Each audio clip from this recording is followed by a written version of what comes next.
Hello guys, welcome to my channel.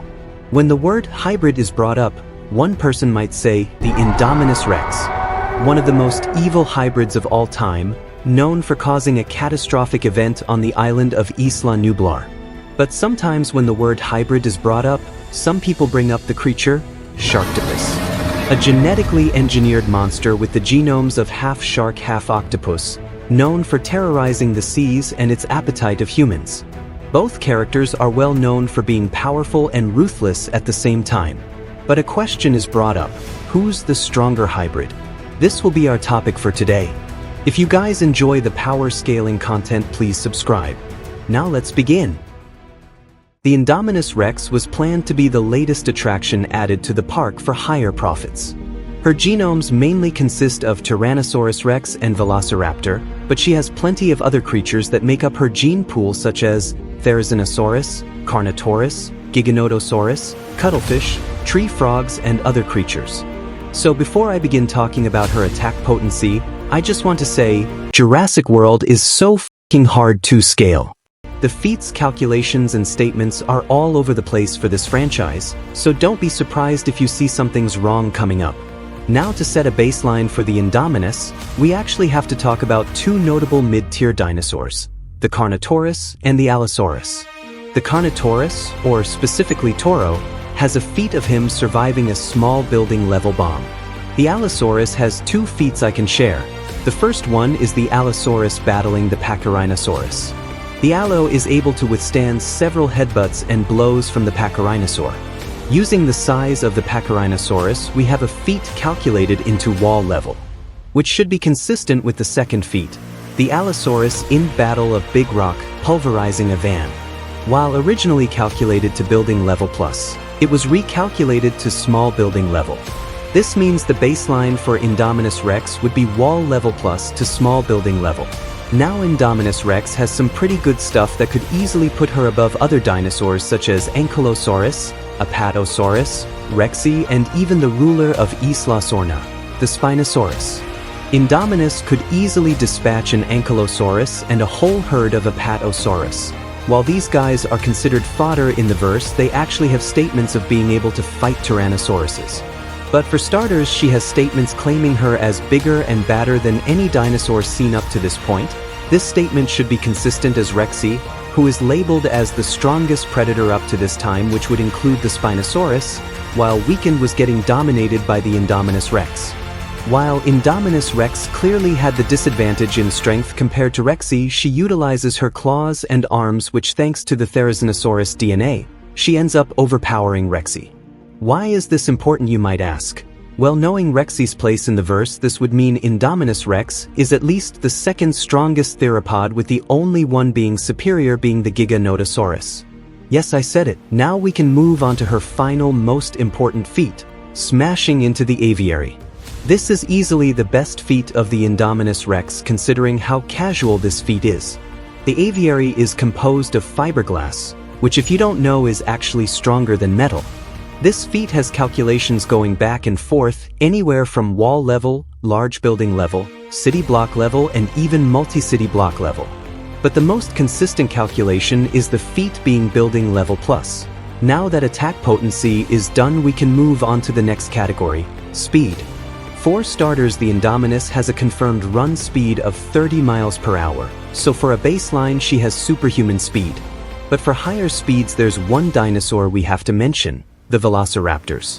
These dinosaurs are the fastest in Jurassic Park, with statements literally putting their run speed the exact same as cheetahs, or 60 miles per hour. The Indominus could literally react to raptors, and her arm swings are even faster than the raptors' reaction times, giving her superhuman plus combat reaction speeds. Now let's go over some extra stuff for the Indominus, starting off with one of her biggest attributes, her intelligence.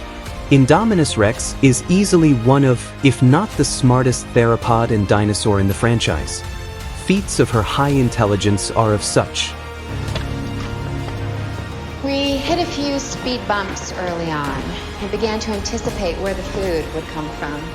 One of the handlers nearly lost an arm, the others threatened to quit if I couldn't guarantee their safety.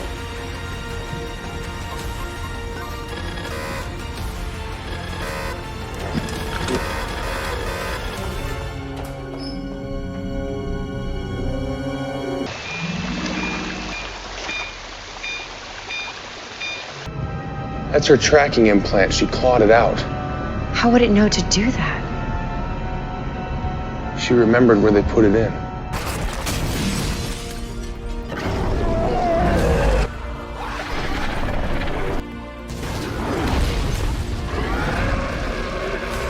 Yep, an extremely intelligent dinosaur. She also is a really fast learner in combat. Knowing she has to flip over an ankylosaurus to disable it, she figures out that she needs to utilize her claws to overpower Rexy. She even knows that she can communicate to velociraptors and turn them against the humans. So Indominus-Rex's stats are of such. For attack potency, she is easily above wall level and consistently into small building level, and one of her most casual feats gets her midway into building level. In terms of speed, she is in the superhuman plus category, but possibly in the subsonic category via upscaling Rexy keeping up with a Jeep. She has extremely high intelligence. She can sense thermal radiation, she can change her body's temperature via thermoregulation, and has unprecedented sense of smell. So Owen's words on this beast is true. I would have a word with your people in the lab. That thing out there, that's no dinosaur.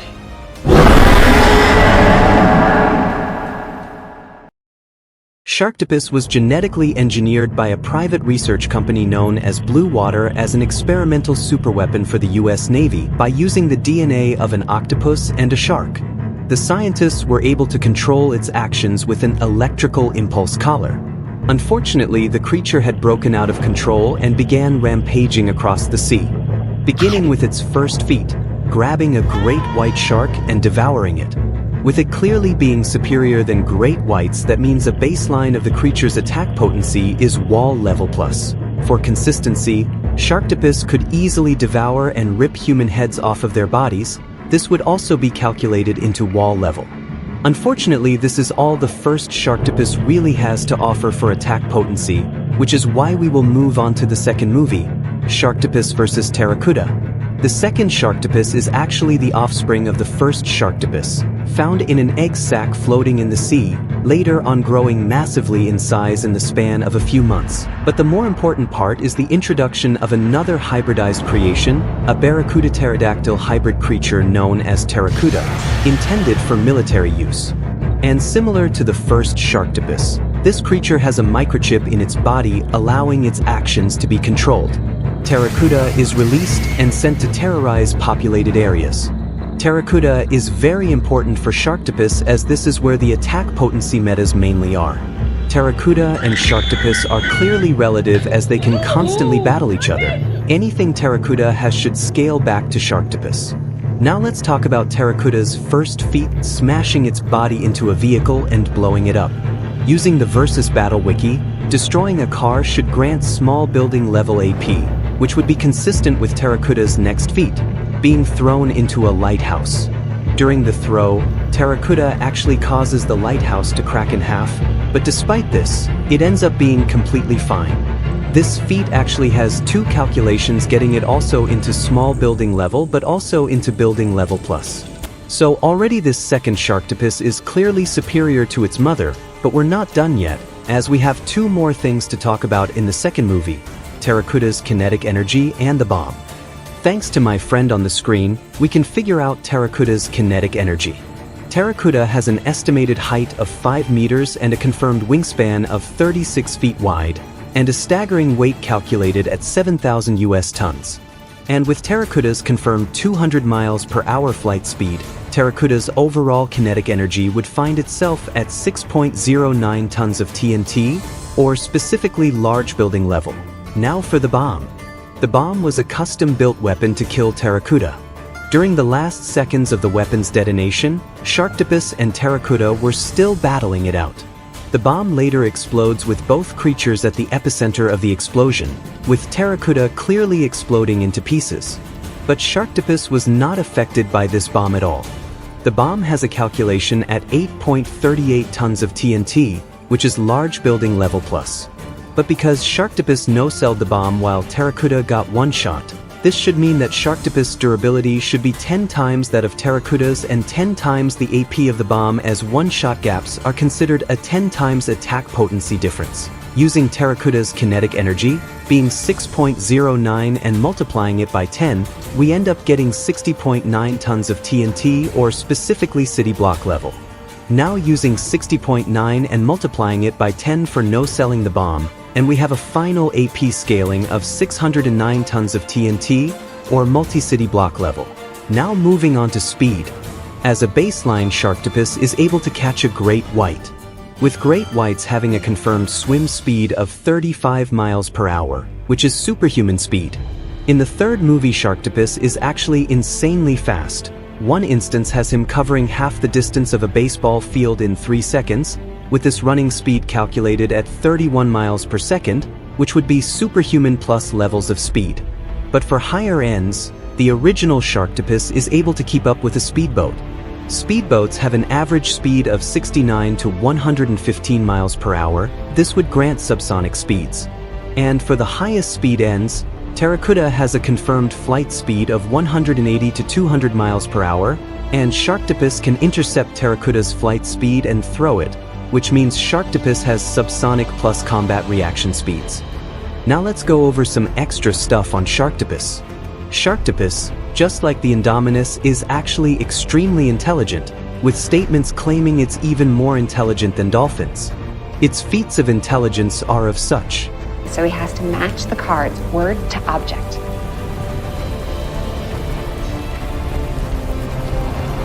Not even primates can do that.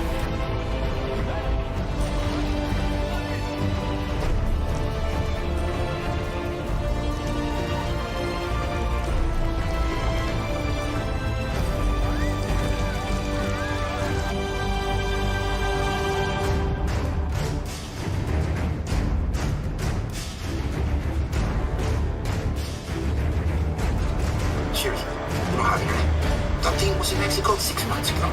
Then off to America. It was over 50. The damn thing has a Twitter account. It already followed me back. And this trended talk. Alongside its human levels of intelligence, Sharktopus is amphibious, shown being able to walk, crawl, and run on land for long periods of time without needing water. Sharktopus also has a massively reinforced carapace as it resists scratches and bites from Terracotta and resists punches, scratches, and bites from Whalewolf. So Sharktopus stats are of such. For attack potency as a baseline should be well above wall level plus. At a low end it's shown consistently at small building level to building level plus. And for a high-end Sharktopus upscaling off of Terracotta and the bomb should be large building level plus to multi-city block level. 4-speed Sharktopus at a baseline has superhuman plus speeds as it can outspeed great whites and run over 70 miles per hour. And its highest speed would be midway into subsonic as it can outswim speedboats and could react to Terracotta's 200 miles per hour flight speed. Sharktopus has human levels of intelligence, it has an amphibious nature and has really impressive weaponry. So between the Indominus-Rex and Sharktopus, who would win? Well, based on the stats of our two monsters, one has a clear advantage over the other, that one being Sharktopus. Sharktopus has a clear advantage in attack potency, speed, and intelligence, as well as having unmatched strength as Sharktopus can ragdoll and throw a creature that weighs 7,000 tons. This fight wouldn't really matter where it takes place, land or shallow water, as Sharktopus has the speed advantage in both areas. In terms of attack potency, there's a clear gap between the two. Sharktopus scales to 609 tons of TNT while Indominus-Rex scales to 0.5 tons of TNT, a 1,218 times AP difference. Enough to declare a one-shot. The winner of this matchup is Sharktopus via a one-shot.